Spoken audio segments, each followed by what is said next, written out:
So we started back in 2016. My dad, myself, and my two brothers run this place. It's a family business. He's the primary owner, and that's where the whole brewing came from. We were going to start a business regardless of what it was. We just wanted to start a family business, and we just had the idea to sell beer because he did home brewing my whole life, just as a hobby. So that's where the idea came from.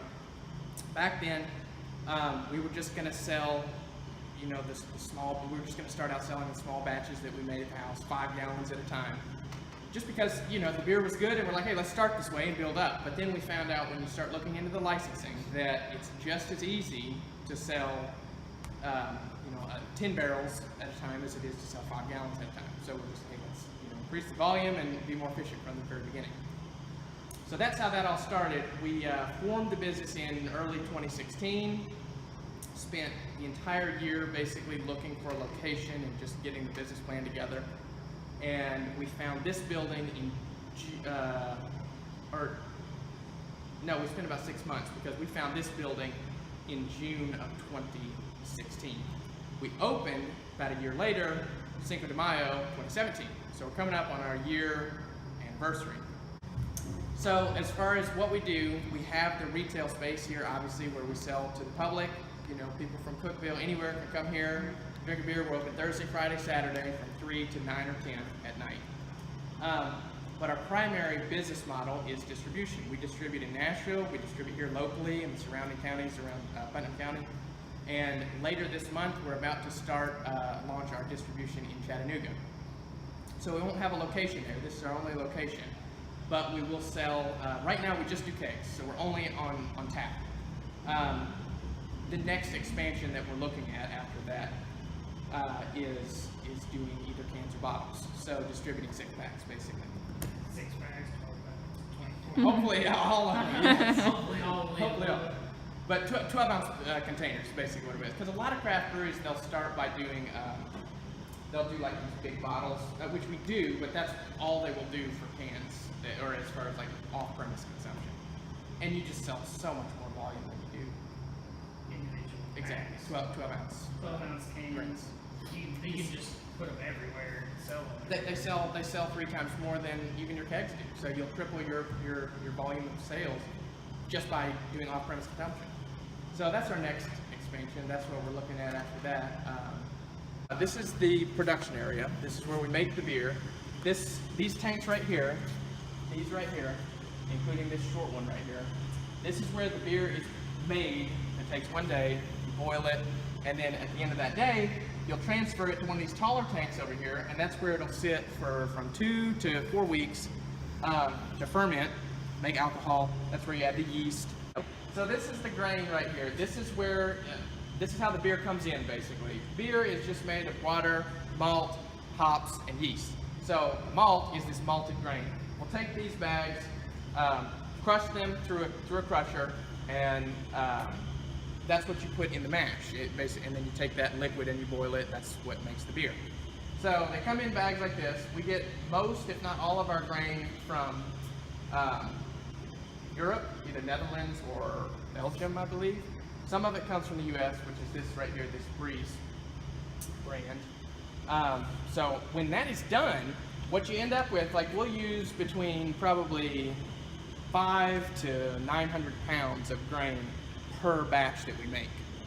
And so that's dry weight. So when you're done with it, sitting in this tank right here, this tank with the lid up right there, you know, you might have 1,000 pounds of leftover grain that you got to do something with. So what we do, you come over here, you can see it. We did this yesterday. Oh, here he is, right here. We put this grain in all these buckets here, and the leftover grain, we give that to a local farmer who takes that to his cows, and he raises those for beef and sells it around here. So that's kind of one aspect of like sustainability as far as that goes. Our menu here, on this side we've got all of our beer that is on tap. At the top we've got our flagship lineup, which is the main beers that we always have on tap in the tap room, or that we distribute. And then down here we've got the seasonal beers, the bottom half of this board, which are just beers that come and go, or there are one of our 4 yearly seasonals that we'll do. So spring, summer, winter, fall. And then we've got over here, we've got our premium beers, which are also on tap, but they are very either specialty stuff or high gravity, very high alcoholic beers.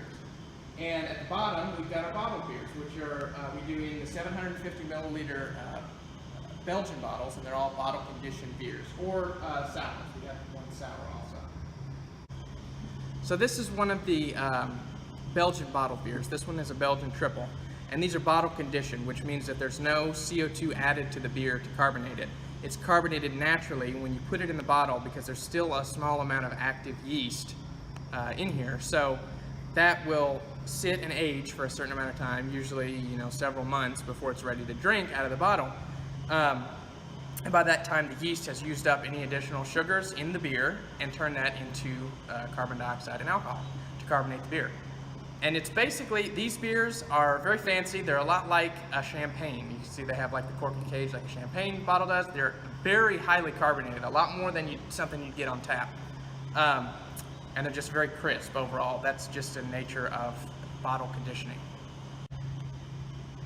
So you can see that we have a lot of cedar here in the tap room. And originally we were just going to do the bar top, this 2-inch thick pieces in cedar. But when we got to looking as far as for finishing other things and framing things like that, it was cheaper to buy this cedar because we bought it from a local place out past Alexandria towards Nashville. The 1x6s, the 4x4s, all the 2x4s, all this lumber was cheaper to buy there in cedar than it was to buy just like SPF lumber at Lowe's. So we were like, hey, let's just load up on stuff. We already had this. We're like, let's just do everything we can in cedar because we had such a good deal on it. It was a steal. So you can kind of look at everything's kind of a nautical thing, but it just makes it look cozy for one thing. It looks rustic, which is what we wanted to begin with. I mean, see, we have a lot of the light fixtures are locally made just by customers that we had made the acquaintance up to when we opened. The sign over there is actually made out of kegs. He took pieces of old kegs to make that sign, welded it together, totally custom made. All those parts are from old kegs, which is just cool. Things like that. Customers that we know have made so many things for us, like this little sign right here, which is made locally just by a guy who has actually done a lot of work for us. Things like all of our little flight paddles, also out of cedar, made by a local guy. Just things like that, that's cool. And one of the coolest things about having this business has been stuff like that, is making all of these connections with people. Just the contacts that you make and the people that you meet, like you guys. I mean, I never would have met you guys doing what I used to do before that. And until you have a business or you get involved in the public like that, you really are robbing yourself because you don't make the contacts and connections that you would otherwise. So